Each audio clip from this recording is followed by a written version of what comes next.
Hello, my name is Colton Rieger, and this is my benchmark assignment for kinesiology lab. Thank you for watching. The movement I chose to do was a standing backflip or a back tuck, and here's a video of me performing the movement with both a lateral and an anterior view.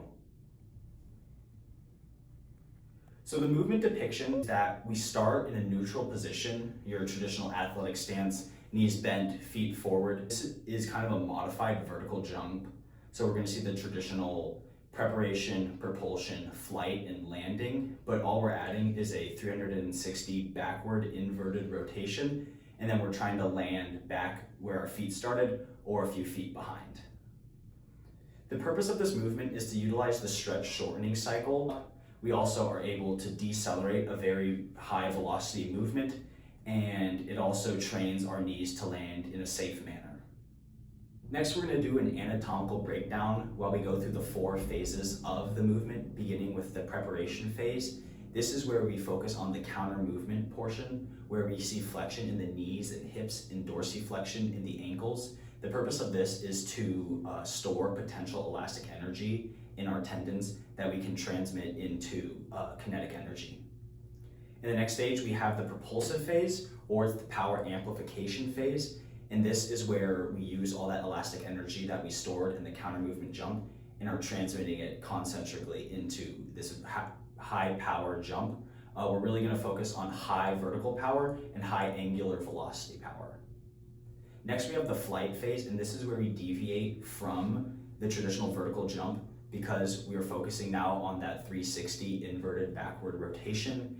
In this, we're trying to use our core to stabilize our bodies. Finally, we have the landing or the power attenuation phase, and this is where we have this high velocity in our mass and we have to decelerate it and make sure we don't harm our bodies. And so as you see, we have our mass and it goes from our tendons into our muscles, safely decelerating the movement. Next, we're going to talk about the musculoskeletal terminology. There's 4 main joints that are utilized during the standing backflip. First is our talocrural ligament, which is our ankle. It does primary plantar flexion and dorsiflexion in our movement. It's a hinge joint, and you can see from the first to last picture, we start in dorsiflexion and then end in plantar flexion. Next, we have our tibiofemoral joint, which is our knee joint. It does some internal-external rotation, but for our movement, we see mainly flexion and extension, and that again, first picture is flexion all the way to a triple extension. Next, we have the acetabulofemoral joint, which is the ball and socket hip joint. Similar to the knee, it does other movements, but we're mainly concerned with flexion and extension. And then finally, the glenohumeral joint, which is our shoulder, that does a large range of shoulder flexion, which makes that angular velocity that allows us to do the flip and turn around in the air. Next, we're going to look at the muscles primarily involved in the movement. We have 6 right here, and I'll go through the actions, but the origins and insertions are also included. The gluteus maximus is our main hip extensor. The quadricep is our knee flexor and knee extensor and does some hip flexion. The gastrocnemius is our main plantar flexor. We have our hamstrings, which is our hip flexor, and it does that mostly eccentrically. The core muscles, which engage isometrically to stabilize us while we're in the air. And then finally the deltoid, which does both our extension and flexion. The muscle contraction types are pretty uniform throughout each phase. We have the preparatory phase where we see eccentric loading in our quads, our glutes, and our calves. Then through the propulsive phase, we're concentric through those same muscles. In the flight phase, we're mainly isometric in the core while we're controlling our flip.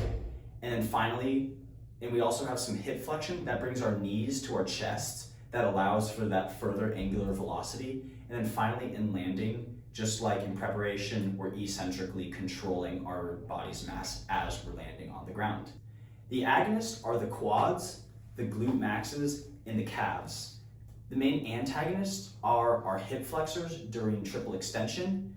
The main stabilizers are the core muscles in your glute medius, and the primary synergists are the hamstrings.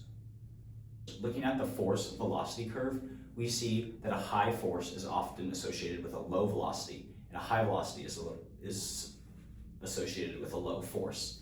Since the backflip happens in such a high velocity, I put the X where I assumed this movement would land, where it's a much more velocity concentric movement rather than a high force, low velocity eccentric movement. When looking at active insufficiency, when someone is going from propulsion into flight, since you're in triple extension, your quadriceps are going to be completely flexed, but they're also a hip flexor, so that when we need to go into knee flexion to begin that tuck, there's not going to be as much contribution from the rectus femoris because it's already done all it can to extend the hips, extend the knees. Next, for passive insufficiency, we're going to look at the hamstrings. For example, if someone had tight hamstrings, they may not be able to get full hip flexion because that is a limiting factor. But once you bend your knees, you're taking some of that stretch out from the lower portion of the hamstring, and it can almost donate it to the upper part so that more hip flexion can occur. Is the understanding of the stretch shortening cycle, which is a very key part of this movement, since it is just like the vertical jump. The stretch shortening cycle is our body's ability to lengthen tendons, then store elastic energy, and then during an amortization phase, it can turn that into a powerful concentric that aids in the force that we can provide.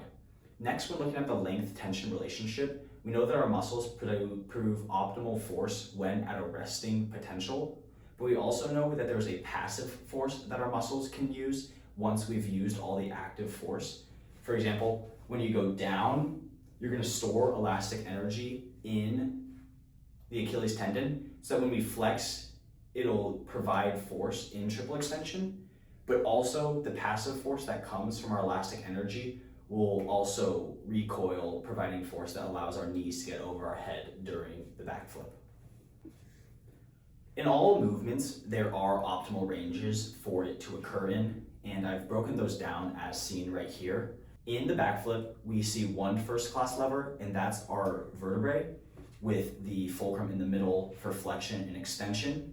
The second-class lever that we see is our ankle, and that's where the resistance or the load is in the middle, and it's a very efficient joint with high mechanical advantage because the effort is far away from the fulcrum. And finally, we have the third-class lever, which is the most common in the human body, which is our knees, hips, and shoulders, where the effort is in the middle. And this is our least advantageous joint because the effort is so close to our fulcrum. The moment arm is the distance from the fulcrum to the line of action of a force. As seen in the picture, we see the man who is holding the same weight, but as the moment arm increases, he has to do more work to stabilize it. To quantify it, we use the equation torque equals force times distance, where distance is our moment arm, and since it's multiplication, a higher moment arm will increase more torque. And finally, we see the quadriceps as the moment arm around the knee during our backflip. Here is an example of me using the torque equation to determine how many nanometers or Newton meters of work that we're doing. When looking at the internal and external forces in the backflip, we focus in on the internal forces, which are the force that our muscles can produce eccentrically or concentrically, the elastic energy stored in our tendons, and then also the stabilization in our ligaments, such as the LCL and PCL, keeping our knee in place. External forces, such as gravity and ground reaction forces, also play into how this movement gets performed. But that other picture is my free body diagram of someone doing a backflip, and I noted 5 different velocities or vectors. We have the force of gravity, which is a constant, always pushing us down. And then we have the force that we push into the ground, the force that we create with our extensors. And then also we create some angular momentum with our arms for the upper body, and then we create angular momentum through our legs with the lower body when we flex our hips and bring our knees to our chest during the tuck portion of our flight phase. Newton's first law says that a body in motion or rest will stay in motion or rest unless acted on by another force. This can be understood as an athlete will not do a backflip unless they first initiate the movement by pushing force through the ground, which goes back up, allowing them to create that vertical jump. Next, force equals mass times acceleration. Newton's third law, which is that every action has an equal and opposite reaction, is seen as someone pushes into the ground can only push back as hard as they push down. And so if you don't have the muscles or strength to push down hard enough, you won't be able to produce the movement. So it's important to train the strength of your legs so that you can create that powerful vertical jump with flexion and extension, or dorsiflexion and plantar flexion at all of our angles, at all of our joint angles, so that no other movement is occurring. Also, since they're all in the same plane, that means they're all occurring on the same axis, which is the medial lateral axis. Finally, for the joint actions, I've already detailed them, but I felt it was pertinent to talk about it in the kinematic analysis, so here they are. Next, we're going to do two measurements of force application. The first, we used our work equation, which is force times distance, and then we're going to do our power equation, which is work over time. The first is decreased shoulder flexion.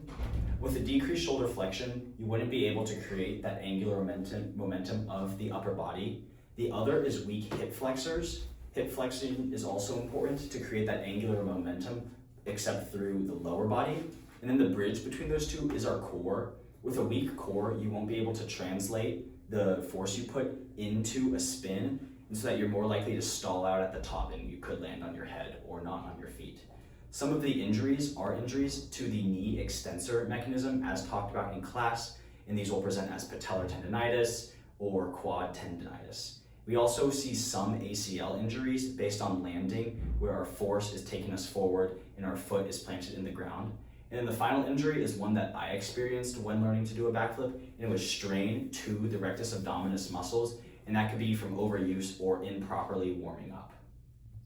Next, we're going to look at two exercises that we can apply to help someone who may present with these insufficiencies. The first is the box jump, and this is training those plyometrics, which will increase our ability to transmit power through all of our lower muscles and increase our triple extension. And then also we'll do some planks, which will help us to strengthen our core isometrically so that we can transmit that force from our feet to our whole body.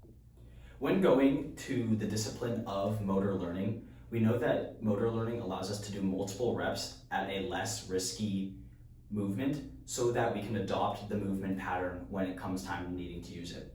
We do this by doing things such as backward rolls. We can do jump tucks. We have assisted backflips with a spotter. And then finally, trampoline practice is where. In conclusion, we know that to perform the standing backflip, you need to do really good vertical force production, have really good angular momentum, and then have proper joint sequencing. By using proper biomechanic principles, the movement becomes more efficient and you decrease your injury risk. Included are my references here.